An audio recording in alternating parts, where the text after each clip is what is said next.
بے شک ہم نے تورات نازل فرمائی جس میں ہدایت اور روشنی ہے، اسی کے مطابق انبیاء جو اللہ کے فرمانبردار تھے یہودیوں کو حکم دیتے رہے ہیں، اور مشائخ اور علماء بھی، کیونکہ وہ اللہ کی کتاب کے نگہبان مقرر کیے گئے تھے اور اس پر گواہ تھے، یعنی حکم الہی کا یقین رکھتے تھے۔ سو تم لوگوں سے مت ڈرنا اور مجھی سے ڈرتے رہنا، اور میری آیتوں کے بدلے تھوڑی سی قیمت نہ لینا، اور جو اللہ کے نازل فرمائے ہوئے احکام کے مطابق حکم نہ دے تو ایسے ہی لوگ کافر ہیں۔ اور ہم نے ان لوگوں کے لیے تورات میں یہ حکم لکھ دیا تھا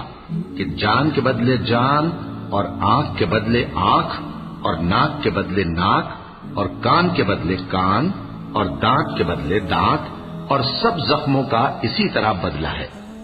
اب جو شخص بدلہ معاف کر دے وہ اس کے لیے کفارہ ہوگا، اور جو اللہ کے نازل فرمائے ہوئے احکام کے مطابق حکم نہ دے تو ایسے ہی لوگ بے انصاف ہیں۔ اور ان پیغمبروں کے بعد انہی کے قدموں پر ہم نے عیسیٰ ابن مریم کو بھیجا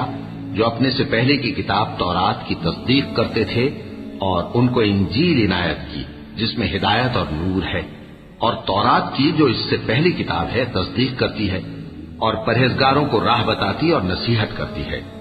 اور اہل انجیل کو چاہیے کہ جو احکام اللہ نے اس میں نازل فرمائے ہیں اس کے مطابق حکم دیا کریں، اور جو اللہ کے نازل کیے ہوئے احکام کے مطابق حکم نہ دے گا تو ایسے لوگ نافرمان ہیں۔